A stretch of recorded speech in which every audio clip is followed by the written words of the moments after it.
ధన్యవాదాలు అధ్యక్ష.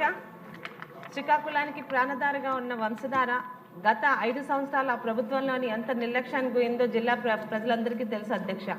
ఒక రెవెన్యూ శాఖ మంత్రి, ఒక స్పీకర్ గారు మరియు ఒక పశువు శాఖ మంత్రి గారు ఉన్నా కూడా కనీసం ఎవరు అక్కడున్న ఇరిగేషన్ ప్రాజెక్టుల మీద 1% కూడా దృష్టి పెట్టలేదు అధ్యక్ష. అయితే మన ప్రభుత్వం వచ్చాక ప్రజలకి నమ్మకం కుదిరింది అధ్యక్ష. దానికి ఉదాహరణ 5 సంవత్సరాలు పలాసకి కనీసం వంశధార ఎడమ కాలువ ద్వారా ఒక చుక్క నీరు అందించలేదు అధ్యక్ష. మన ప్రభుత్వం వచ్చిన ఒక నెల రోజుల లోపలే కలెక్టర్ గారు మరియు అధికారులు, జిల్లా మంత్రి గారి సహకారంతో 5 సంవత్సరాలు వాళ్ళు తేలేని నీటిని పలాసకి జూలై నెలలోనే తీసుకొచ్చి వాళ్ళకి అందించాం అధ్యక్ష. అయితే ఇది 1 సంవత్సరంతో సరిపోదు. వంశధార ఎడమ కాలువని ఆధునీకరిస్తే ఖచ్చితంగా టేలెన్ ద్వారా అంటే మరి కనీసం ఎడమ కాలువ ద్వారా ఈరోజు 12 మండలాల్లో 150 ఎకరాలకి నీరు అందించాల్సి వస్తుంది అధ్యక్ష.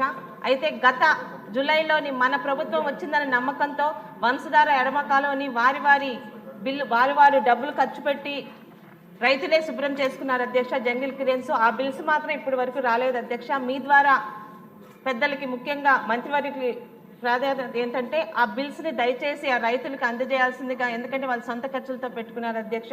బిల్స్ క్లియర్ చేసిందిగా కోరుకుంటూ మరొక్కసారి 1 సంవత్సరం అందించడం కాదు, మన ప్రభుత్వం మీద నమ్మకం ఈ 5 సంవత్సరాలు కూడా ఇప్పటి నుంచి జాగ్రత్త పడితే వంశధార ఎడమ కాలువ ద్వారా దాదాపు 12 మండలాలు 4 నియోజకవర్గాల్లోని నీరు అందిస్తాం అధ్యక్ష.